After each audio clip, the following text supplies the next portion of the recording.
न्याय म्हणजे सत्याचा विजय। पण सत्य शोधायचं कसं? न्यायासाठीचा प्रवास सोपा आहे का? तुमच्या हक्कांची संपूर्ण माहिती आहे का? कायद्याचे गूढ उलगडणार, सत्य समजावून सांगणार तज्ञ वकील। महत्त्वाच्या कायद्यांपासून ते गुंतागुंतींच्या प्रकरणांपर्यंत स्पष्ट उत्तर, ठोस मार्गदर्शन। एक व्यासपीठ जिथे प्रत्येक प्रश्नाला मिळेल योग्य उत्तर।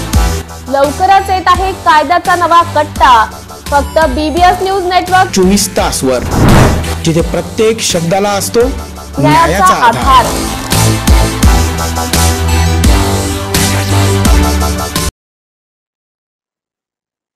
नमस्कार, BBS न्यूज नेटवर्क मध्ये आपले स्वागत।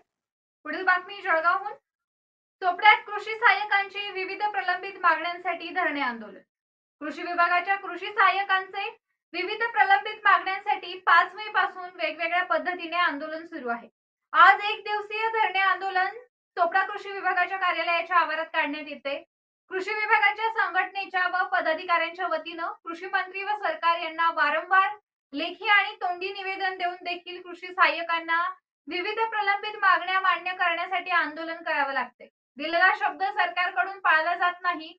कृषी सहाय्यकांना काम करत असताना येणाऱ्या व निर्माण होणाऱ्या अडचणी कमी करण्यासाठी कृषी सहाय्यक आणि रास्त मागण्यांकडे सरकार दुर्लक्ष करीत असल्यानं कृषी सहाय्यकांना सरकार विरुद्ध आंदोलन करण्यात येत असल्याचे संघटनेच्या वतीनं सांगितलं गेलं। 5 मे पासून हे आमचं जे आंदोलन आहे, शासनाने जे आम्हाला आश्वासन दिलं होतं माननीय कृषी मंत्री महोदयांनी, त्या विरोधात आम्ही विविध आमचे टप्पे, त्यामध्ये आज 7 तारीख आहे आमचा धरणे आंदोलन आहे। याच्यात आमच्या ज्या मागण्या आहेत त्या पुढील प्रमाणे आहेत। पहिली मागणी आहे कृषी सेवक कालावधी रद्द करून कृषी सहाय्यकांप्रमाणे त्यांना नियमित वेतन श्रेणी लागू करण्यात यावी। दुसरी मागणी आमची, आम्हाला जे ऑनलाईन कामासाठी जे लॅपटॉप पुरवठा हे माननीय मंत्री महोदयांनी, कृषी मंत्री महोदयांनी जे मान्य केलं होतं ते आज रोजीपर्यंत आश्वासन हे हवेत विरलेलं आहे, मंत्रालय स्तरावरती ते प्रलंबित आहे। नंतर मग आम्हाला जे वेगवेगळ्या प्रकारचे ॲप दररोज येत आहेत त्याच्यावरती थोडासा अंकुश पाहिजे। यासाठी आयुक्तालय स्तरावरती याच्यावरती विचारमंथन होऊन म्हणजे दररोजचं एक ॲप आणि दररोजचं एक वेगळी कामगिरी, तर त्याला जे बेसिक जे लॅपटॉप लागतं आम्हाला, ती सुविधा आम्हाला नसताना हे आम्हाला काम करावं लागतं ग्रामीण स्तरावर।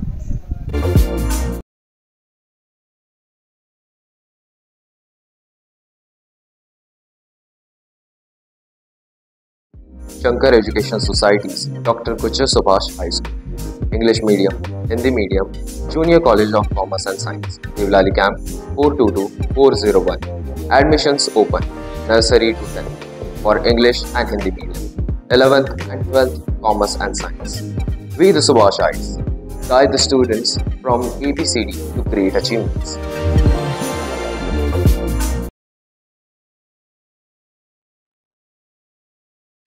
पुढील बातमी नंदुरबारहून। भारतीय लष्कराची कारवाई देशासाठी अभिमानाची गोष्ट आहे। डॉक्टर विजय कुमार गावित म्हणाले, जम्मू काश्मीरच्या पहलगाम येथे झालेल्या दहशतवादी हल्ल्याचा आज खरं तर बदला घेण्यात आलाय। देशाचे पंतप्रधान नरेंद्र मोदी यांनी पुन्हा एकदा सिद्ध करून दाखवलं आहे की भारताला कोणतीही गोष्ट खपवून घेता येणार नाही। तुम्ही ज्या पद्धतीनं दहशतवादी कारवाया करत आहेत त्यांना उद्ध्वस्त करण्याचं काम भारत नक्कीच करेल। भारतीय सैन्य दलांनी आज पाकिस्तानात घुसून तिथले दहशतवादी कॅम्प उद्ध्वस्त केले। पंतप्रधान नरेंद्र मोदी यांनी नेतृत्व केलेली कारवाई देशासाठी अभिमानाची गोष्ट आहे। यापुढे जर पाकिस्तानच्या कुरापती सुरू राहिल्या तर भारत त्याला त्याच्या पद्धतीने उत्तर देईल। पंतप्रधान नरेंद्र मोदी यांनी पाकिस्तानला चांगला धडा शिकवला, यामुळे देखील भारत याच पद्धतीने कारवाई करणार असल्याचं मत माजी आदिवासी विकास मंत्री आमदार डॉक्टर विजय कुमार गावित यांनी व्यक्त केले। पहलगाम येथील दहशतवादी हल्ल्याच्या विरोधात भारतीय सेनेने रात्री चोख प्रत्युत्तर पाकिस्तानला दिले। पाकिस्तानातील दहशतवादी ठिकाणांवर भारतीय सेनेने हल्ला करून उद्ध्वस्त केले। ही भारतासाठी गर्वाची बाब असून भारतीय सेनेवर नेहमीच गर्व असून आज अभिमान असल्याची बाब भारतीय सैनिक, कार्यरत असलेल्या माजी सैनिकांनी तसेच नंदुरबार शहरातील नागरिकांनी आपल्या प्रतिक्रियेत व्यक्त केल्या। आपला भारत देश हा शांतताप्रिय देश आहे। कोणाच्याही नादीला विनाकारण लागत नाही, परंतु कोणी आपल्या भारताच्या विरुद्ध वागत असेल किंवा नुकसान करत असेल तर त्याच्या विरुद्ध उत्तर द्यायला हे तेवढंच तत्पर असतो आणि त्याचा बदला निश्चितपणानं घेत असतो. आपण बघितलं असेल पहलगाम हल्ल्यामध्ये या ठिकाणी पर्यटकांना त्यांनी पुरुषांना मारलं आणि त्यांना विचारलं कुठल्या जातीचे धर्माचे असं म्हणून विचारून त्यांना ते मारलं. आणि अशा वेळेला अशा पद्धतीने निगडून हत्या पुरुषांची केली आणि म्हणून भारताने ठरवलं की जे दहशतवादी ज्या ठिकाणी पर्यटकांवर हल्ले केलेत किंवा जे ट्रेनिंग कॅम्प आहे जिथे त्यांनी ट्रेनिंग घेतलं आहे आणि दहशतवाद्यांना ट्रेनिंग देणारे कॅम्प आहे त्यांच्यावरही लक्ष करून ते उद्ध्वस्त केले. म्हणून भारताने जगाला हेही दाखवून दिलं की आमच्या नादी कोणी लागू नये. आमच्या नादी लागले तर अशाच पद्धतीच्या कारवायांना त्यांना त्या ठिकाणी लक्ष द्यावं लागेल. आणि नमो बुद्धाय, जय Bhim, dear Dhamma friends. On occasion of this Buddha Purnima, we are going to perform first time in Nashik city as a Pava Live. This international cultural music concert is organized by People's Media Network. 11 मई 2025 को evening में नासिक के Karmaveer Dada Saheb Gaekwad auditorium में ये show होने जा रहा है. It's about spiritual journey of peace and compassion. तो ये सिर्फ कोई संगीत का शो नहीं है, it's about spiritual journey of Buddhist philosophy. हम मेडिटेशन म्यूज़िक के माध्यम से मैत्री, करुणा और शांति महसूस करेंगे. So if you are looking for inner peace, if you believe on Buddhist philosophy of wisdom and compassion, then this is for you. तो आइए इस ग्लोबल पीस इनिशिएटिव का हिस्सा बनिए, अपने साथ औरों को भी लाइए to be the part of this musical journey and to celebrate this Buddha Purnima, not just with devotion but with deeper understanding and connection of our Buddhist culture. So don't forget this date, 11th May, Nashik city. नमो बुद्धाय, जय भीम. बाहु सह समभिनी. पुढील बातमी धुळ्याहून. धुळ्यात भाजपचा अनोखा जल्लोष. काँग्रेस भवनला बांधल्यात लिंबू, मिरची आणि केळी.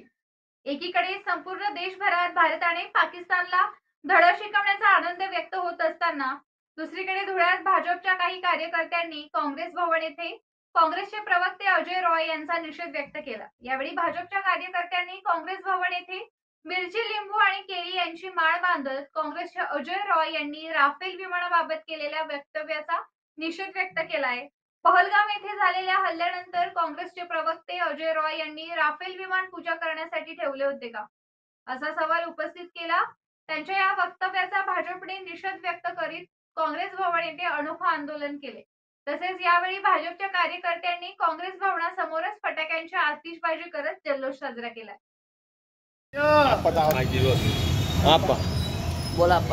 22 एप्रिल रोजी पहलगाम या ठिकाणी पाकिस्तानी अतिरेक्यांनी भारतीय नागरिकांना त्यांच्या बायका मुलांच्या सह त्या ठिकाणी हल्ला केला आणि माणसांना विचारलं तुम्ही हिंदू आहात की मुसलमान, आणि हिंदू आहेत म्हणून त्यांचे कपडेही उतरवले, त्यांची सुनता बघितली आणि हे मुसलमान नाहीत म्हणून हिंदू धर्मीय आहेत म्हणून अशा 26 ते 28 लोकांना त्यांनी क्रूर हत्या करून यमसदनाला पाठवलं. त्या महिलेला विचारलं, त्या महिलेने, एका महिलेने सांगितलं, दुबे नावाच्या महिलेने, की माझ्या पतीला मारत आहात, मला पण गोळ्या मारा. त्याने सांगितलं की मोदी को जाके बोलो हमने क्या किया है. आणि मोदी साहेब सौदी अरेबियाचा दौरा आटपून भारतामध्ये परतले आणि त्या दिवसापासून त्यांनी घेतलेला विडा होता, मैं फिर से अंदर घुस के इसका बदला लूंगा. परंतु ही सगळी व्यूहरचना करत असताना